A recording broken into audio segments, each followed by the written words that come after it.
무엇이든지 내 눈이 원하는 것을 내가 금하지 아니하며 무엇이든지 내 마음이 즐거워하는 것을 내가 막지 아니하였으니 이는 나의 모든 수고를 내 마음이 기뻐하였습니다. 이것이 나의 모든 수고로 말미암아 얻은 몫이로다.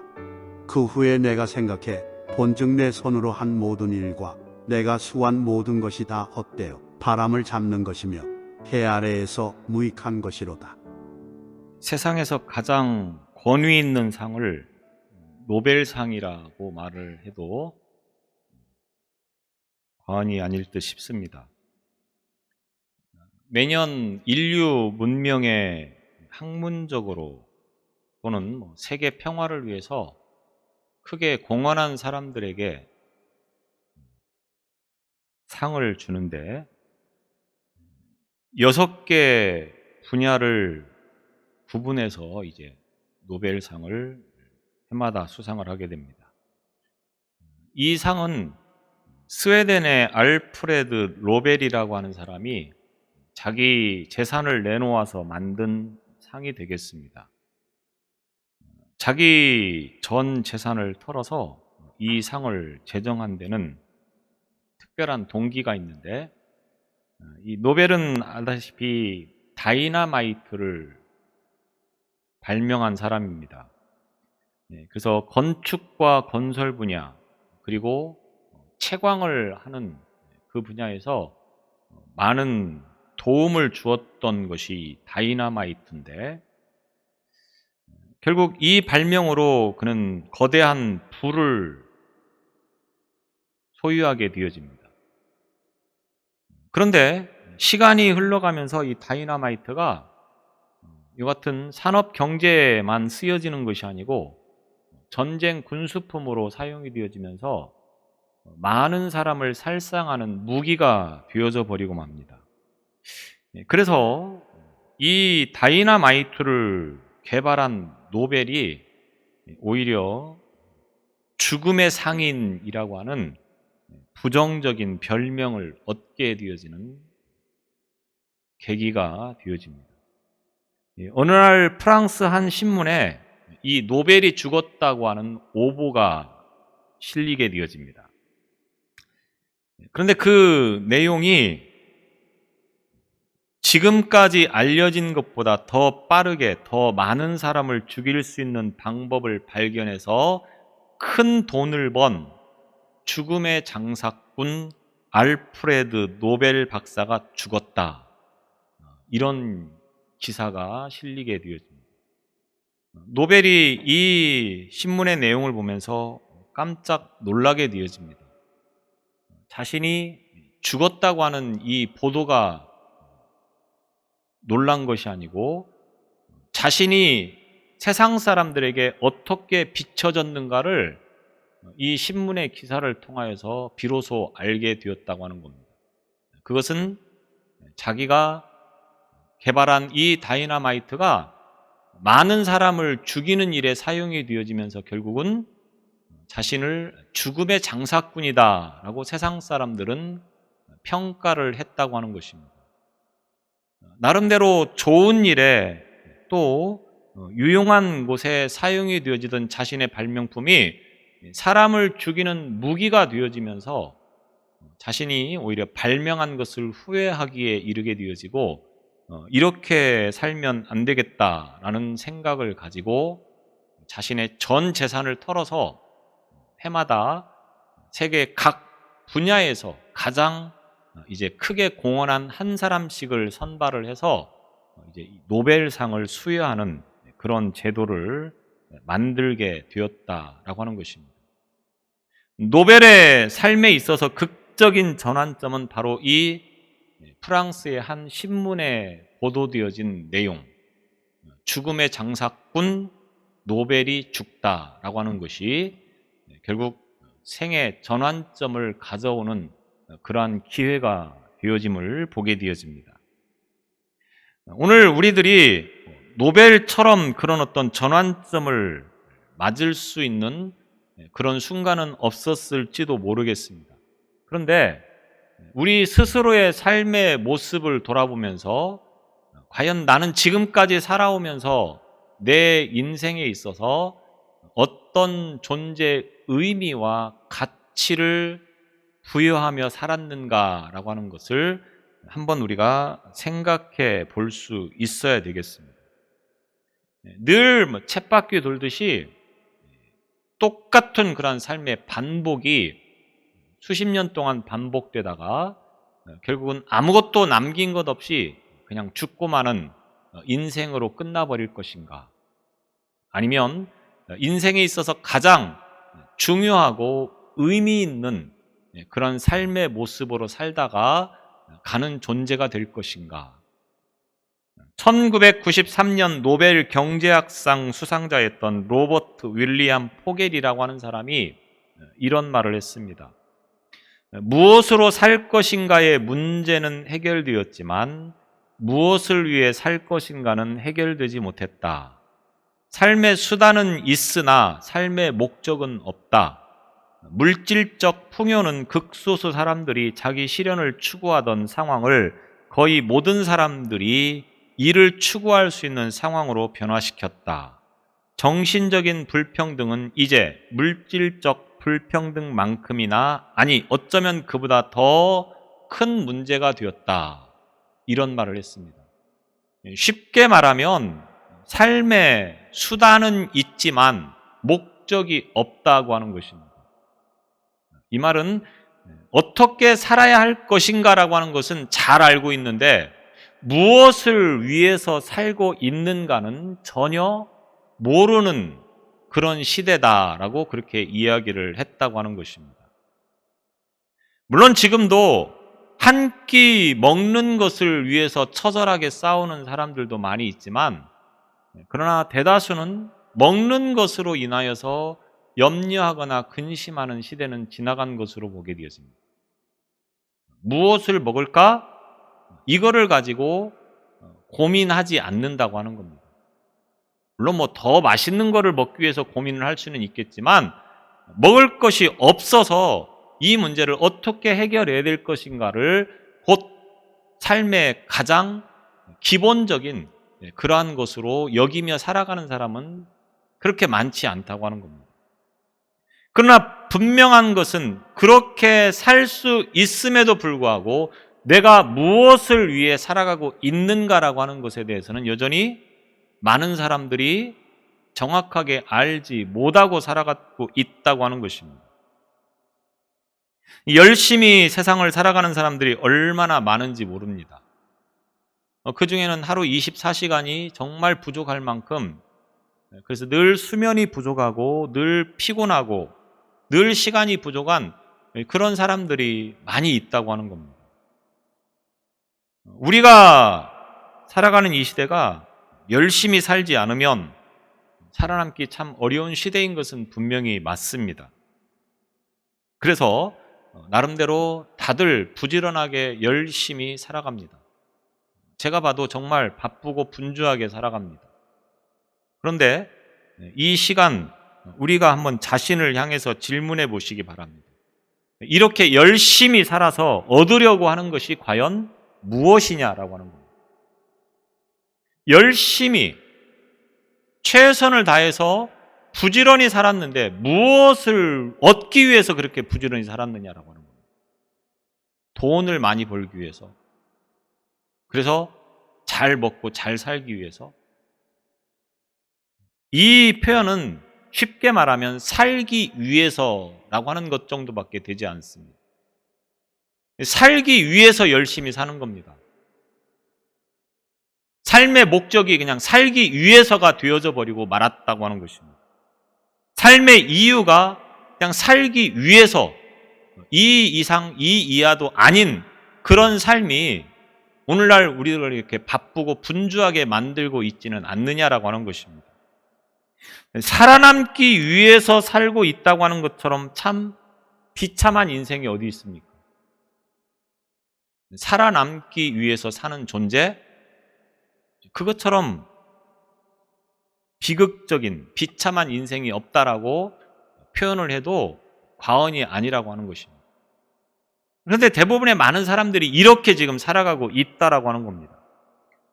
분명히 하나님께서 인생을, 사람을 창조하셨을 때는 그냥 살아남기 위해서 사는 존재가 되어라, 이런 의도를 가지고 우리를 이 땅에 보내시지는 않았을 거라고 하는 겁니다. 어쩌다 우리가 태어난 것이 아니고, 어쩌다 살아가는 존재가 아니고, 하나님께서 분명히 우리에게 목적과 계획을 가지고 이 땅에 보내주셔서 오늘 저와 여러분이 살아가는 존재라고 하는 겁니다. 단지 살기 위해서 존재하는 내가 아니고, 하나님께서 나를 향하여서 뭔가를 계획하시고 뭔가를 목적하셔서 보내주셨다고 하는, 다시 말하면 오늘 저와 여러분은 사명을 가지고 있는 인생이다라고 내 자신을 알고 있어야 된다고 하는 겁니다. 그렇다고 하면 오늘 이 시간도 우리가 어떤 사명이 나에게 있고, 그리고 내가 이 사명을 위해서 어떻게 살아가고 있는가라고 하는 것을 점검하고 계십니까? 아니면 생각 없이 그냥 살기 위해서, 코로나로 여러 가지 많은 것들이 힘들고 어려우니까 어떻게든 살아보자, 살아남아보자, 이런 생각으로 하루하루를 살아가고 있지는 않느냐라고 하는 것입니다. 이 세상에서 가장 지혜롭고 가장 부유하고 또 가장 명예를 누리고 산 사람이 있다고 하면 솔로몬이라고 이야기를 할 수가 있겠습니다. 솔로몬을 모르는 사람은 별로 없습니다. 지금으로부터 수천 년 전에 살았던 이 사람이었다 할지라도 이 솔로몬을 모르는 사람은 별로 없었습니다. 아주 조그만한 유대라고 하는 나라의 왕에 불과했던 이 솔로몬이 지금 이 시대까지도 그 이름이 회자되어지고 있는 이유는 무엇이겠습니까? 그만큼 영향력이 있었다라고 표현하는 것이 옳은지 모르겠는데, 여튼 그 누구보다도 이 세상에서 지혜롭고 부유하고 또 명예롭게 산 사람이 솔로몬이라고 하는 것입니다. 이 솔로몬이 아버지의 영향을 받아서 조그만한 나라의 왕에 불과했지만 영향력만큼은 세계 어느 누구 못지않게 살아가는 어느 날, 내 생의 의미가 무엇이고 참된 행복이 무엇인가라고 하는 것에 대해서 의문을 품게 되어집니다. 이 전도서는 솔로몬이 생애 노년기에 이르러서 이제 죽음을 목전에 두고 자신의 삶을 돌아보면서 기록을 한 책이 전도서입니다. 그런데 자신이 지금까지 살아왔는데 부와 명예와 모든 것을 다 누려봤는데 과연 무엇을 위해서 살아왔는가? 무엇 때문에 살아왔는가? 과연 인생의 행복이 무엇인가? 이런 것들에 대한 의문을 품으면서 내 자신을 한번 시험해보자, 이렇게 생각을 하고 있습니다.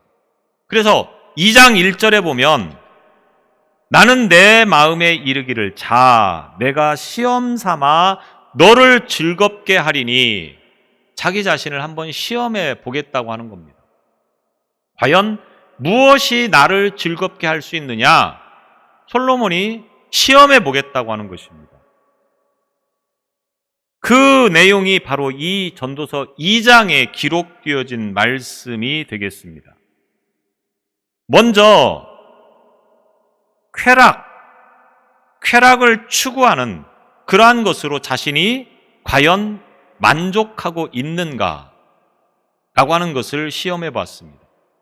2절에 보면 내가 웃음에 관하여 말하여 이르기를 그것은 미친 것이라 하였고, 왕의 자리에 있었지만 모든 것이 다 즐겁고 좋은 것만은 아니었습니다.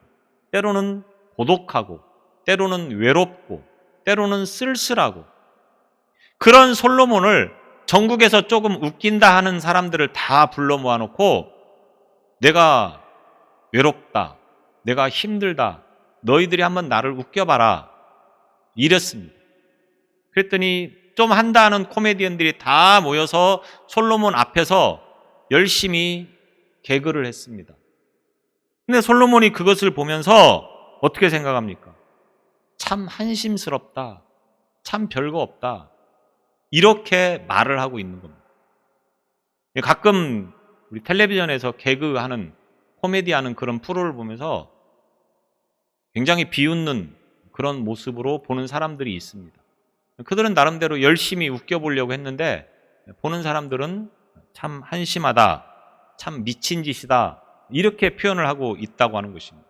지금 솔로몬이 그렇게 표현을 하고 있는 겁니다. 외로움과 고통스러움과 힘든 모든 상황들을 웃음으로 넘겨보려고 웃기는 사람들을 불러 모았는데 그걸로 해결이 안 되더라고 하는 것입니다. 세상에서 웃을 일이 얼마나 있습니까? 그런데 그 웃음으로도 내 모든 것을 만족시켜주지 못하는 것이 오늘 우리들의 삶인 것을 우리는 수없이 경험하게 되어집니다. 또 3절에 보면 술로 내 육신을 즐겁게 할까 이렇게 이야기하고 있습니다. 세상 사람들이 모두 부러워하는 왕이 솔로몬이었습니다. 그렇지만 그도 분명히 어떤 어려운 문제들이 많이 있었던 것 같습니다. 그래서 술을 마시면서 그 문제를 극복해 보려고 노력을 했던 것입니다. 슬퍼서 술 한 잔, 괴로워서 술 한 잔. 그런데 결과는 뭡니까? 술이 나를 즐겁게 하는 것이 아니라 더 오히려 나를 고통스럽게 하더라고 하는 것입니다. 술을 마셔본 분은 알지도 모르겠습니다. 저는 술을 마셔본 적이 없어서 그것이 어떤 영향을 나에게 주는지를 제가 잘 모르겠는데 분명히 제가 옆에서 보건대 술 마시는 사람들은 술을 마시는 그 순간에는 제정신이 아니니까 뭐 기쁠 수도 있고 즐거울 수도 있겠지만 지나고 나면 뭡니까? 아침에 머리가 깨진다고 하면서 시작을 하는 하루의 일과를 보게 되어집니다. 그리고 또 저녁 때쯤 되면 괜찮아지니까 오늘은 또 기쁘니까 한 잔. 이런 식으로 인생을 살아간다고 하는 겁니다. 과연 술이 인생의 어렵고 힘든 모든 문제를 해결해 주느냐?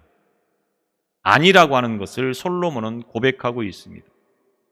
잠언 14장 14절에 웃을 때에도 마음에 슬픔이 있고 즐거움의 끝에도 근심이 있느니라. 인생은 그렇다고 하는 겁니다. 웃고는 있지만 그 마음 속에는 여전히 슬픔이 자리 잡고 있습니다. 즐거움이 있지만 그 끝은 늘 근심으로 끝나버리더라고 하는 것입니다. 술로 해결되어지지 않는 것이 인생이다.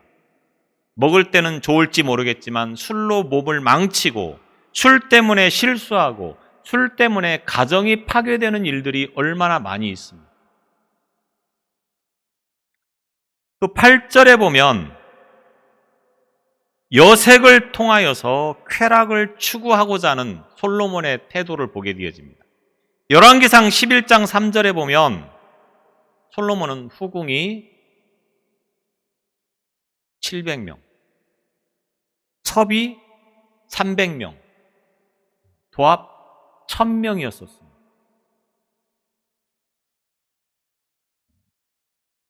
천명의 여인을 데리고 살았던 솔로몬. 하루에 한 번만 만나도 3년을 지나야 만날 수 있는 그 어마어마한 여색을 밝히면서 살았던 솔로몬이었습니다. 그러면 자기의 괴로움과 자기의 모든 슬픔이 사라질 줄로 알았다고 하는 겁니다. 그런데 역시 이걸로도 안 되더라고 하는 것을 솔로몬은 깨닫게 되어지는 것입니다.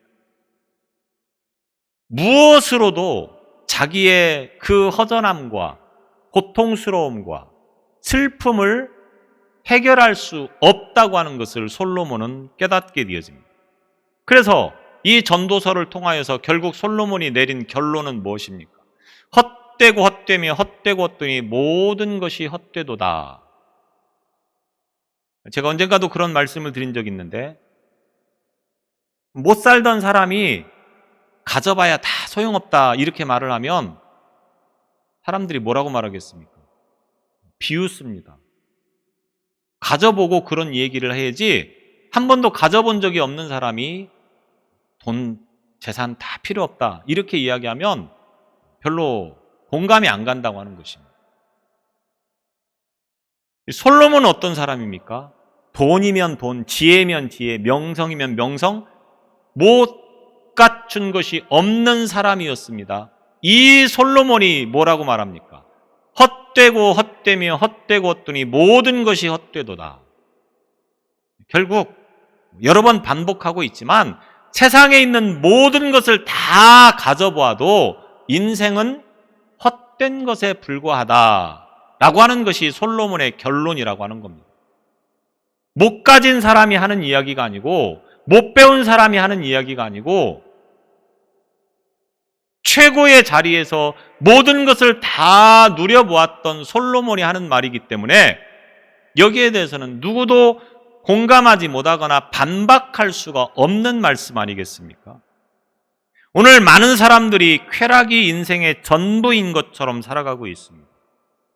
그러나 솔로몬의 말을 빌려서 보면 결국 그 추구하는 모든 것들이 다 헛된 것에 불과하다고 하는 것입니다.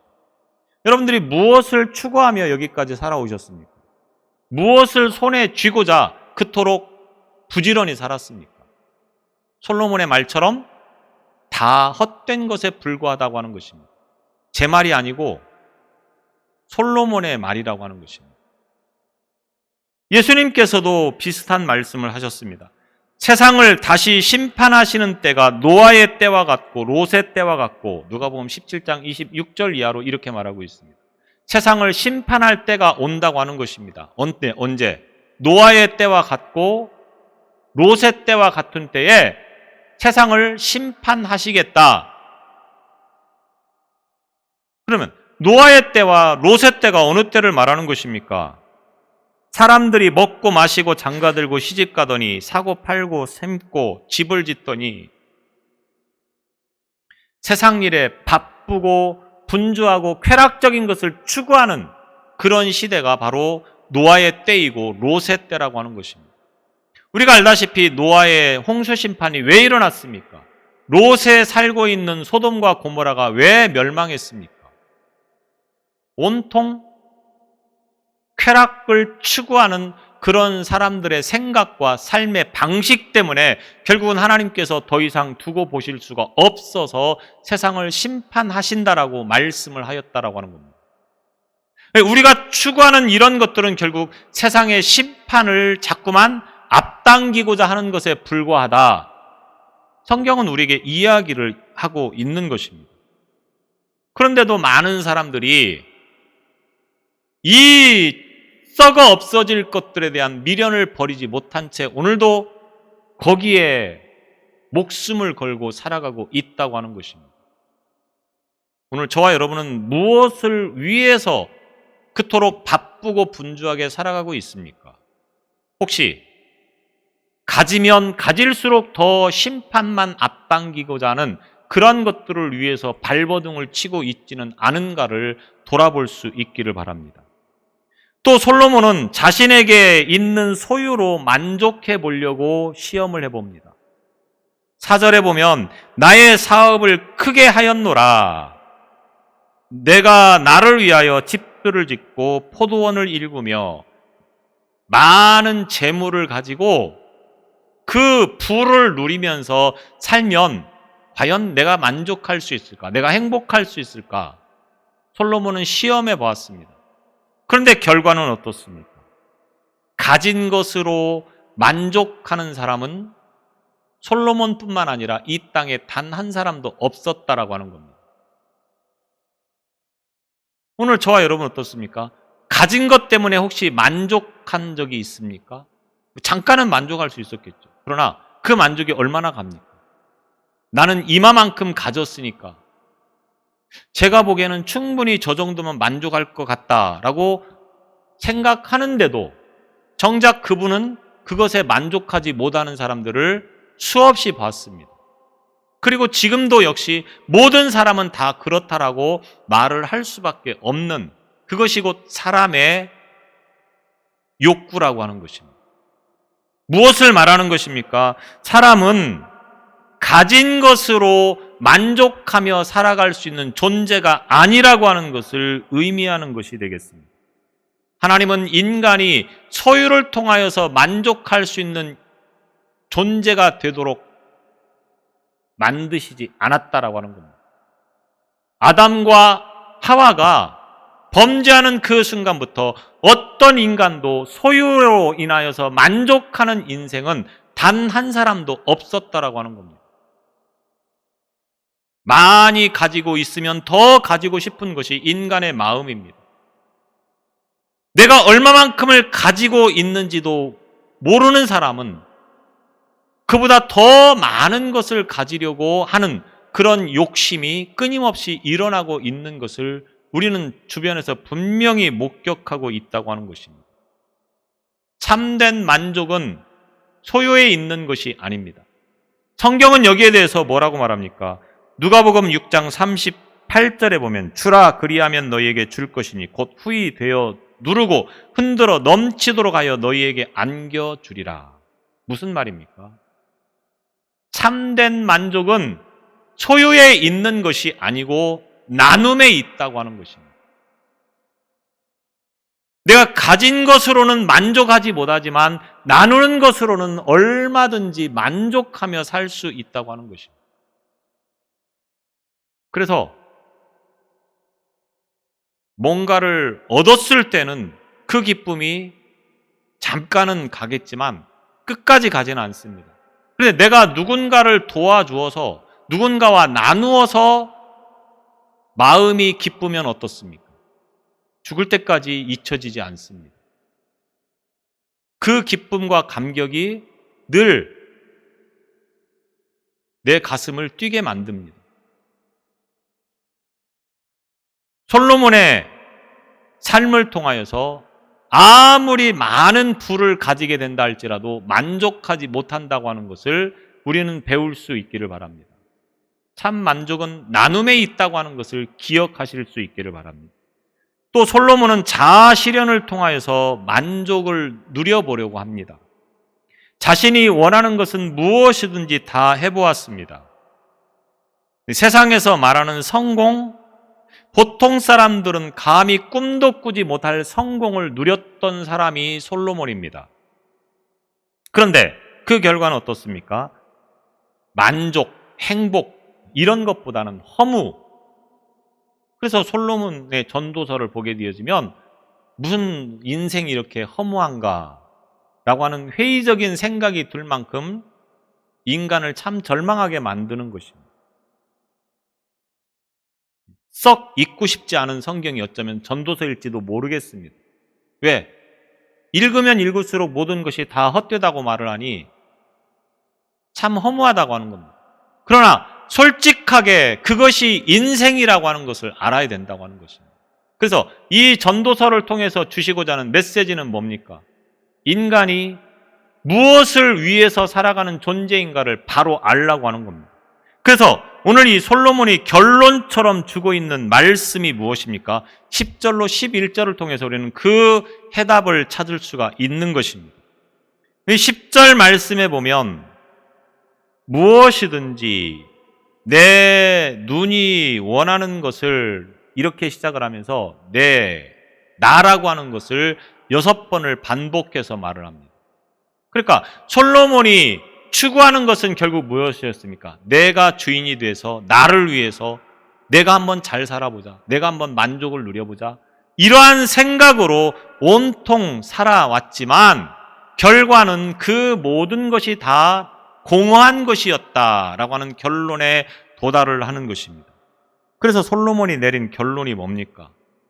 공허한 삶, 만족하지 못하는 삶. 이것은 내가 주인이 돼서 나를 만족시키려고 하였기 때문에 결국 이런 결과가 나왔다라고 고백을 하고 있다고 하는 것입니다. 어떤 것으로도 나를 만족시킬 수 없고 나를 채울 수 없는 것이 세상이구나. 그러면서 11절을 통하여서 결론을 짓습니다.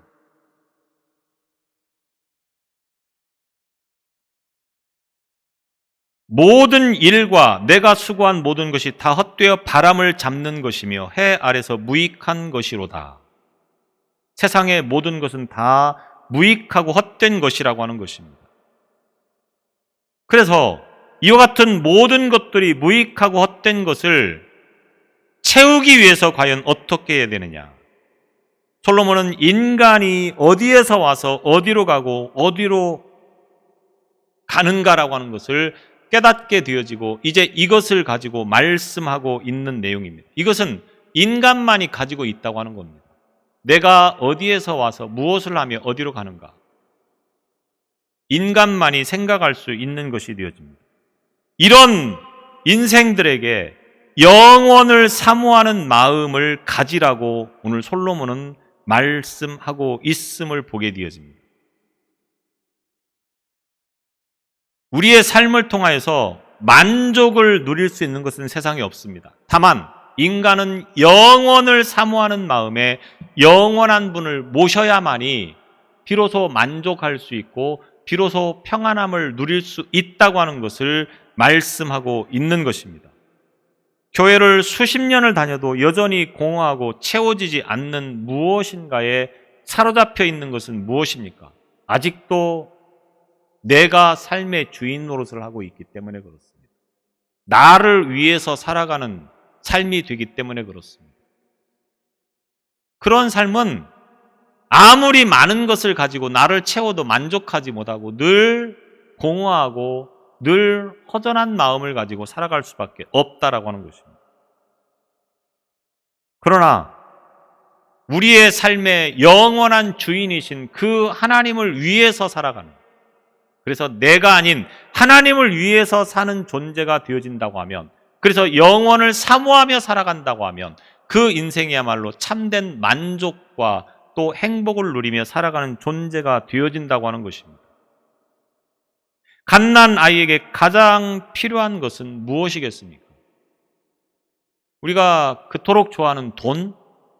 갓난 아이에게 10만 원짜리 수표를 수십 장을 갖다 주어도 이 갓난 아이는 아무 만족을 느끼지 못합니다. 갓난 아이에게 있어서 가장 필요한 것은 엄마의 품이라고 하는 겁니다. 울던 아이도 엄마가 안아주면 울음을 그치게 돼 있습니다. 우는 아이에게 수표를 아무리 줘도 그에게는 아무 의미가 없습니다. 그에게 필요한 것은 엄마이기 때문에 그렇습니다. 인생이 마찬가지라고 하는 겁니다. 우리 인생에 가장 필요한 것은 무엇이겠습니까? 돈? 명예? 권세? 살면서 이런 것들을 누릴 수 있다고 하면 좋겠죠. 그러나 정작 우리가 추구해야 되는 것들은 이런 것들이 아니라고 하는 것입니다. 하나님입니다. 하나님. 왜? 하나님께로부터 왔기 때문에 그렇습니다. 그래서 그 하나님을 위해서 살아가는 존재가 되어질 때 비로소 만족을 누리며 행복을 누리는 삶이 될 수 있다고 하는 것입니다. 썩어 없어질 것, 이 세상의 것들을 추구하지 않기를 바랍니다. 오직 우리는 영원의 세계를 바라보면서 그 나라를 향해서 가는 존재이기 때문에 그것을 품고 늘 그것을 바라보며 나아갈 수 있는 삶이 되시기를 바랍니다. 성가대가 찬양했던 것처럼 하늘을 바라보며 하나님을 마음에 품고 살아가는 오늘 저와 여러분의 신앙이 될 수 있기를 바랍니다. 기도하시겠습니다. 이 땅에 무엇으로도 만족할 수 없는 것이 우리의 삶입니다. 우리를 채울 수 있는 것은 오직 하나님 한 분뿐이신 것을 다시금 깨닫는 이 아침이 되게 하여 주옵소서. 무엇을 향하여 열심히 달려왔습니까? 오늘 썩어질 세상의 것들을 향하여 나아가는 삶이 되지 않게 하시고 우리의 영혼의 주인이신 그 하나님을 향하여 나아가는 삶이 되도록 인도하여 주옵소서. 예수님 이름으로 기도드리옵나이다.